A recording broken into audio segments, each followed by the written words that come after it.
And I want to take a minute to give a shout out to my top 5 friends, right? While I was incarcerated and I was kind of at a place where everybody in my family turned their back on me because I threw everything in my life away. I hurt a lot of people that loved me because I chose to get high and use drugs, and really just screwed my life up again. And in that situation, at one of the lowest points I've ever been in, I found solace. I found comfort. I found contentment being, a humility. It was a very, some people would say dehumanizing, but it's a very humanizing experience. The Latin root for the word human is actually dirt, which is humility.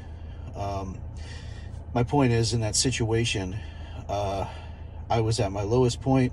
I was trying to understand, like, why did all this happen to me? Crying out to God, what is the purpose? And I met one of my best friends, Nate. And Nate has been an amazing friend. He's been there for me. He's had my back through all the difficult situations. And it made me realize that, I deserve to be surrounded by good people. I deserve to have good friends. This is the type of people that I deserve to be around. And so, as time went on, I developed friendships with new people. I have a lot of really good friends now. My friend Dave, I met while I was incarcerated. He's a very good friend. My friend Rory, I met while I was incarcerated. He's one of my business partners. Nate's one of my business partners. A lot of really good guys with really big hearts that have been through difficult situations.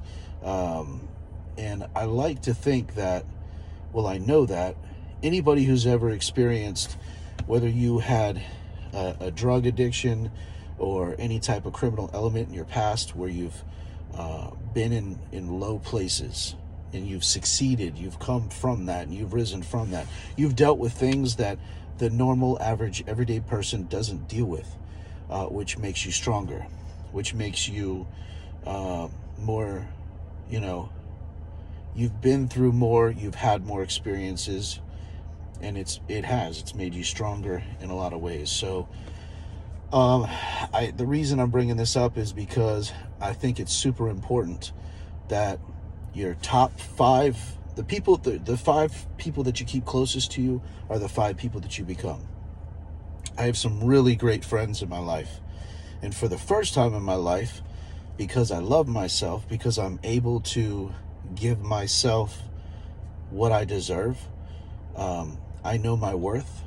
And because I love myself, I've been very careful to pick not just my friends, but the women in my life.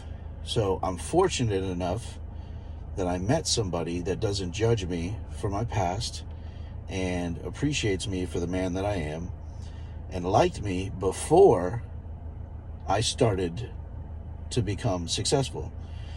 And one of the cool things about that is that I have a best friend who respects me and was my friend before we became intimate, before we had sex, which is what most of us do as guys. My point is for the first time in my life, my core group of people is really strong and everybody is solid. Everybody loves each other. Everybody is, good people. We all have fucked up days. We all have bad, difficult things that we deal with at times. And sometimes we, have to communicate because it's not something we're good at as men, especially as alpha males. But we learn, we get better, we get stronger, and every day is part of that process where we achieve the next task at hand. And things will constantly be thrown your way in life. There's always going to be difficult situations. There's always going to be obstacles to overcome. But those obstacles are actually opportunities. They're opportunities to create success in your life. Stay strong. Keep kicking ass. Love you guys. Talk to you soon.